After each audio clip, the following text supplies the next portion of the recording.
ರೇಣುಕಾಸ್ವಾಮಿ ಕೊಲೆ ಕೇಸ್ನಲ್ಲಿ ದರ್ಶನ್ಗೆ ಸಂಕಷ್ಟ ಫಿಕ್ಸ್ ಆದಂತಿದೆ. ಪೊಲೀಸರು 33 ಮಹತ್ವದ ಸಾಕ್ಷ್ಯಗಳನ್ನು ಕಲೆ ಹಾಕಿದ್ದಾರೆ. ಹಾಗಾದರೆ ದರ್ಶನ್ ವಿರುದ್ಧ ಸಿಕ್ಕ ಆ 33 ಸಾಕ್ಷ್ಯಗಳೇನು ಅಂತ ತೋರಿಸ್ತೀವಿ ನೋಡಿ.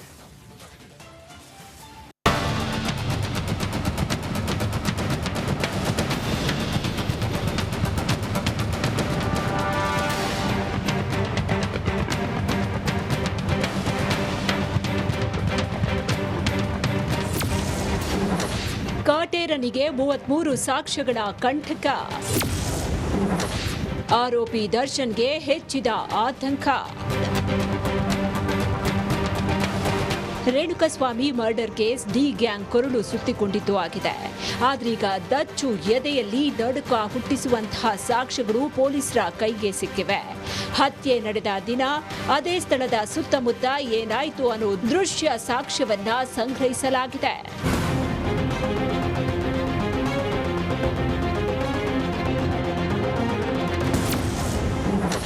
ಇನ್ನು ಪೊಲೀಸರು ಯಾವ್ಯಾವ ದೃಶ್ಯ ಸಾಕ್ಷ್ಯ ಸಂಗ್ರಹಿಸಿದ್ದಾರೆ ಅಂತ ನೋಡುವುದಾದ್ರೆ, ಕೊಲೆಗೂ ಮುನ್ನ ಪಾರ್ಟಿ ಮಾಡಿದ್ದ ರೆಸ್ಟೋರೆಂಟ್, ಸ್ಟೋನಿ ಬ್ರೂಕ್ ರೆಸ್ಟೋರೆಂಟ್ನ ಸಿಸಿಟಿವಿ ದೃಶ್ಯ, ರೆಸ್ಟೋರೆಂಟ್ ಶೆಡ್ ವರೆಗಿನ ಸಿಸಿಟಿವಿ ದೃಶ್ಯ, ಶೆಡ್ನಿಂದ ರಾಜಕಾಲುವೆ ಮಾರ್ಗದ ದೃಶ್ಯ, ರಸ್ತೆಯ ಬದಿಯ ಎಲ್ಲ ಫುಟೇಜ್ಗಳನ್ನು ಸಂಗ್ರಹಿಸಲಾಗಿದೆ.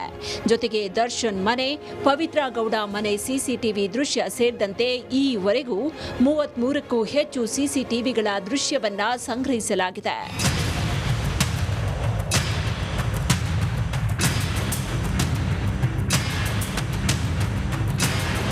ಇನ್ನು ಆರೋಪಿಗಳ ಚಲನವಲನದ ಸಿಸಿಟಿವಿ ದೃಶ್ಯಗಳನ್ನು FASCIDಯ ತಾಂತ್ರಿಕ ಘಟಕಕ್ಕೆ ರವಾನಿಸಲಾಗಿದೆ. ಈ ಮೂಲಕ ಮಹತ್ವದ ದಾಖಲೆಗಳನ್ನು ಸಂಗ್ರಹ ಮಾಡುವುದಕ್ಕೆ ಪೊಲೀಸ್ ಪಡೆ ತಯಾರಿ ನಡೆಸ್ತಾ ಇದೆ.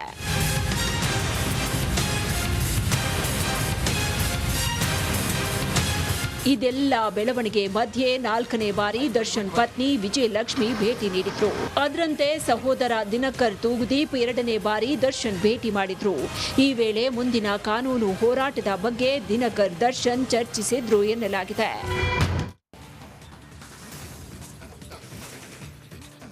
ವಾಲ್ಮೀಕಿ ಅಭಿವೃದ್ಧಿ ನಿಗಮ ಹಗರಣ ದಿನಕ್ಕೊಂದು ತಿರುವು ಪಡೆದುಕೊಳ್ತಾ ಇದೆ.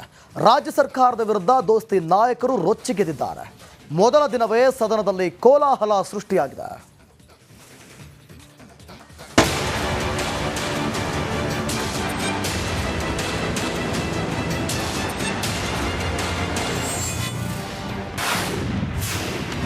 ಸಿದ್ದು ಸರ್ಕಾರದ ವಿರುದ್ಧ ದೋಸ್ತಿಗಳ ಹೋರಾಟ, ಕೈ ಸರ್ಕಾರದ ವಿರುದ್ಧ ಹಗರಣಗಳ ಅಸ್ತ್ರ ಪ್ರಯೋಗ, ವಾಲ್ಮೀಕಿ ಅಭಿವೃದ್ಧಿ ನಿಗಮ ಹಗರಣ, ಮೂಡ ಹಗರಣ, ಬೆಲೆ ಏರಿಕೆ, ಕಾವೇರಿ ಹೋರಾಟ, ಹೀಗೆ ರಾಜ್ಯ ಸರ್ಕಾರದ ವಿರುದ್ಧ ದೋಸ್ತಿಗಳು ಅಸ್ತ್ರ ಪ್ರಯೋಗ ಮಾಡ್ತಿದ್ದಾರೆ.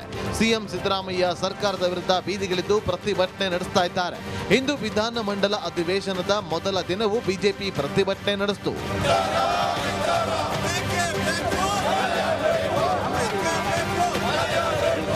ವಾಲ್ಮೀಕಿ ಮಹರ್ಷಿ ಪ್ರತಿಮೆ ಮಾಲಾರ್ಪಣೆ ಮೂಲಕ ಪ್ರೊಟೆಸ್ಟ್ ಶುರುವಾಯಿತು.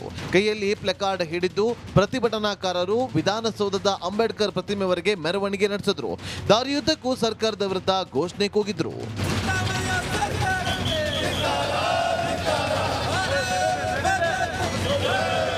ಇನ್ನು ಮೂಡ ಹಗರಣ ಸಿಎಂಗೆ ತಾಕತ್ತಿದ್ರೆ ಸಿಬಿಐ ತನಿಖೆಗೆ ಕೊಡಲಿ ಅಂತ ಬಿಜೆಪಿ ರಾಜ್ಯಾಧ್ಯಕ್ಷ BY ವಿಜೇಂದ್ರ ಸವಾಲು ಹಾಕಿದ್ರು.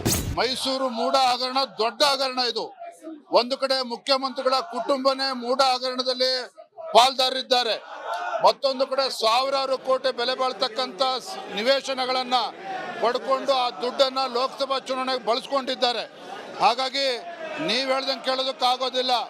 ಇವತ್ತು ನಾನು ಮುಖ್ಯಮಂತ್ರಿಗಳಿಗೆ ಆಗ್ರಹವನ್ನ ಮಾಡ್ತೇನೆ, ಮೂಡ ಹಗರಣ ಏನಿದೆ ಸಿಬಿಐ ತನಿಖೆ ಕೊಡಲೇಬೇಕು. ನಾಪತ್ತೆಯಾಗಿದ್ದ ಶಾಸಕ ದದ್ದಲ್ ಕೊನೆಗೂ ಪ್ರತ್ಯಕ್ಷ. ಅಧಿವೇಶನಕ್ಕೆ ಆಗಮಿಸಿದ ದದ್ದಲ್ ಸಿಎಂ ಸಿದ್ದರಾಮಯ್ಯವರನ್ನ ಭೇಟಿ ಮಾಡಿ ಮಾತುಕತೆ ನಡೆಸಿದ್ರು. ಎಲ್ಲಿ ಕರೆದಿಲ್ಲ, ನಾನು 2 ದಿವಸ ಊರಿಗೆ ಹೋದೆ, ಎಲ್ಲರೂ ಕೂಡ ಮಾತಾಡ್ಕೊಂತ ಇದ್ದೀನಿ. SIT ಮುಗಿಸ್ಕೊಂಡು ಊರಿಗೆ ಹೋದೆ. ನಾನು ಅಸೆಂಬ್ಲಿಗೆ ಹೋಗ್ತಾ ಇದ್ದೀನಿ, ಅಸೆಂಬ್ಲಿ ನಾನು ಎಲ್ಲಿಗೆ ಹೋಗಿಲ್ಲ, ಊರಿಗೆ ಹೋಗಿದ್ದೆ, ಬಂದಿನಿ. ಅಧಿವೇಶನದಲ್ಲಿ ರಾಜ್ಯ ಸರ್ಕಾರವನ್ನ ಇಕ್ಕಟ್ಟಿಗೆ ಸಿಲುಕಿಸಲು ಕೇಸರಿ ಪಾಳ್ಯ ಮತ್ತು JDS ನಾಯಕರು ಸಜ್ಜಾಗಿದ್ದಾರೆ. Bureau report, Republic Kannada. Valmiki ಅಭಿವೃದ್ಧಿ ನಿಗಮ ಹಗರಣ ದಿನಕ್ಕೊಂದು ತಿರುವು ಪಡೆದುಕೊಳ್ತಾ ಇದೆ. ರಾಜ್ಯ ಸರ್ಕಾರದ ವಿರುದ್ಧ ದೋಸ್ತಿ ನಾಯಕರು ರೊಚ್ಚಿಗೆದ್ದಿದ್ದಾರೆ. ಮೊದಲ ದಿನವೇ ಸದನದಲ್ಲಿ ಕೋಲಾಹಲ ಸೃಷ್ಟಿಯಾಗಿದೆ.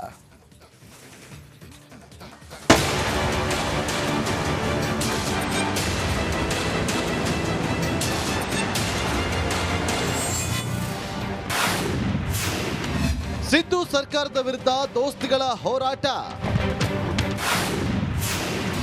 ಕೈ ಸರ್ಕಾರದ ವಿರುದ್ಧ ಹಗರಣಗಳ ಅಸ್ತ್ರ ಪ್ರಯೋಗ. ವಾಲ್ಮೀಕಿ ಅಭಿವೃದ್ಧಿ ನಿಗಮ ಹಗರಣ, ಮೂಡ ಹಗರಣ, ಬೆಲೆ ಏರಿಕೆ, ಕಾವೇರಿ ಹೋರಾಟ, ಹೀಗೆ ರಾಜ್ಯ ಸರ್ಕಾರದ ವಿರುದ್ಧ ದೋಸ್ತಿಗಳು ಅಸ್ತ್ರ ಪ್ರಯೋಗ ಮಾಡ್ತಿದ್ದಾರೆ. ಸಿಎಂ ಸಿದ್ದರಾಮಯ್ಯ ಸರ್ಕಾರದ ವಿರುದ್ಧ ಬೀದಿಗಿಳಿದು ಪ್ರತಿಭಟನೆ ನಡೆಸ್ತಾ ಇದ್ದಾರೆ. ಇಂದು ವಿಧಾನ ಮಂಡಲ ಅಧಿವೇಶನದ ಮೊದಲ ದಿನವೂ ಬಿಜೆಪಿ ಪ್ರತಿಭಟನೆ ನಡೆಸಿತು.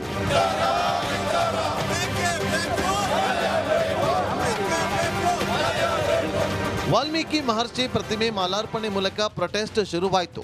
ಕೈಯಲ್ಲಿ ಪ್ಲೆಕಾರ್ಡ್ ಹಿಡಿದು ಪ್ರತಿಭಟನಾಕಾರರು ವಿಧಾನಸೌಧದ ಅಂಬೇಡ್ಕರ್ ಪ್ರತಿಮೆವರೆಗೆ ಮೆರವಣಿಗೆ ನಡೆಸಿದ್ರು. ದಾರಿಯುದ್ದಕ್ಕೂ ಸರ್ಕಾರದ ವಿರುದ್ಧ ಘೋಷಣೆ ಕೂಗಿದ್ರು.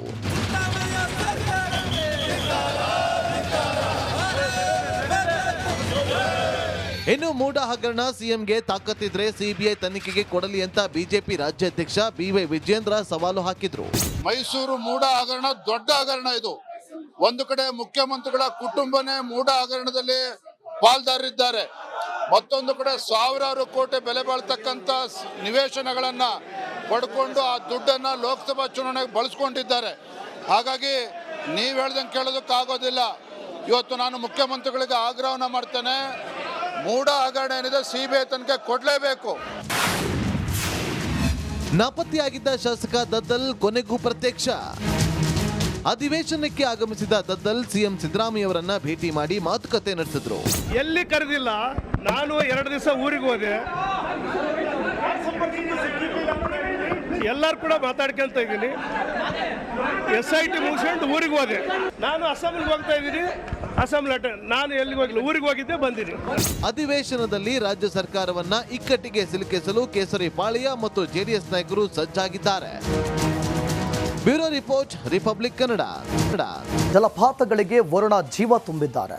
ಮಳೆಯಲ್ಲಿ ಬಂದಂತಹ ಜೋಗನಾಟ್ಯ ಶುರು ಮಾಡಿದೆ. ಜಲವೈಭವಕ್ಕೆ ಪ್ರವಾಸಿಗರು ಫಿದಾ ಆಗಿದ್ದಾರೆ. ನೋಡೋಣ.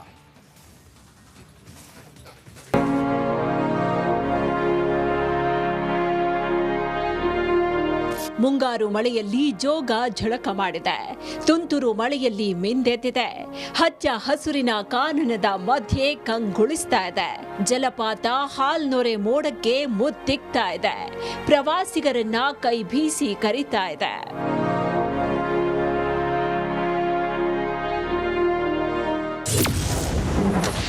ಜೋಗ ಜಲಪಾತ ನೋಡಲು ಜನಸಾಗರ. ಒಂದೇ ದಿನ 50,000 ಪ್ರವಾಸಿಗರ ಎಂಟ್ರಿ. ಜೋಗ ಜಲಪಾತವನ್ನ ನೋಡುವುದಕ್ಕೆ ಪ್ರವಾಸಿಗರ ದಂಡೆ ಹರಿದು ಬರ್ತಾ ಇದೆ. ಮಳೆಯ ನಡುವೆಯೂ ಜೋಗವನ್ನ ಕಣ್ತುಂಬಿಕೊಳ್ತಾ ಇದ್ದಾರೆ. ರಾಜ ರಾಣಿ ರೋರರ್ ರಾಕೆಟ್ ಜಲಸಿರಿ ನೋಡಿ ಎಂಜಾಯ್ ಮಾಡ್ತಿದ್ದಾರೆ.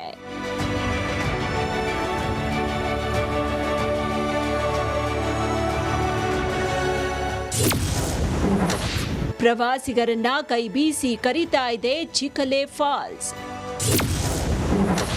ಚಿಕಲೆ ಫಾಲ್ಸ್ ನೋಡಲು 2 ಕಣ್ಣು ಸಾಲದು. ಹಚ್ಚ ಹಸುರಿನ ಕಾಡು, ಆಕಾಶಕ್ಕೆ ಹಾಸಿಗೆ ಹಾಕಿದಂತಿರುವ ಮಂಜು, ಧಾರಾಕಾರವಾಗಿ ಬೀಳ್ತಾ ಇರುವ ಮಳೆ, ಹಾಲ್ನೊರೆಯಂತೆ ಧುಮ್ಮುಕ್ಕುವ ಜಲಪಾತ. ಇದು ಚಿಕಲೆ ಫಾಲ್ಸ್ನ ಜಲವೈಭವ.